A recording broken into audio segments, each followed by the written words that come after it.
My grandmother sometimes calls me at 2 in the morning. Story by you/Red Grin. On a Wednesday afternoon, my mom called to tell me my grandmother was dying. I had no reaction. I hadn't seen or talked to my grandmother since she moved to Florida when I was a teenager. That was 20 years ago. My grandmother was a miserable, old curmudgeon, and we never had much of a relationship. Or so I thought.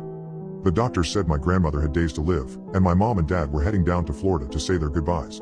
They wanted to know if I wanted to come along. Sure, I said, even though I had nothing to say to her. The woman was practically a stranger. My only memories of my dad's mother were of her dusty house that smelled of mold and how she stared daggers at me when I was a small child. But when I hung up the phone with my mom, other memories began clawing their way to the surface. Fragments and snippets, mainly, but they were there. My childhood bedroom, an old telephone, and my grandmother's voice on the other line. I began to put it together, a sequence of events that had sunk deep down to places I couldn't find. And so the night before we were supposed to leave for Florida, I sat down in my parents' living room and attempted to assemble the puzzle. Speaking to my parents with a mug of hot chocolate in my hand, my story spilled out. When I was 10 years old, I had an old, rotary phone with a spinning and clicking dial on the nightstand next to my bed. At 2 a.m. one night, the clanging ring of the phone startled me awake. I picked up the receiver and heard nothing but ragged and harsh breathing.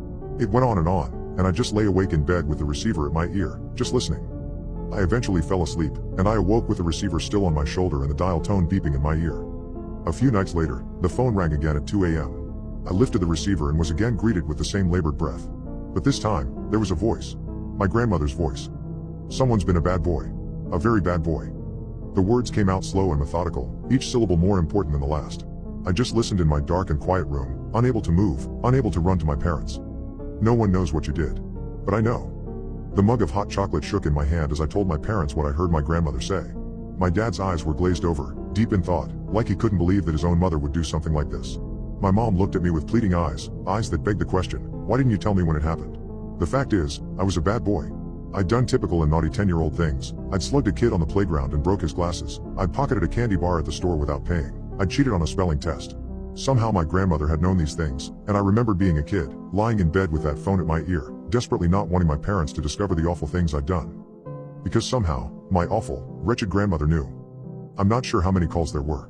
A handful, perhaps. But one night, a few weeks after the first phone call, the situation changed. I was again awoken by the clanging of the phone in the dead of night.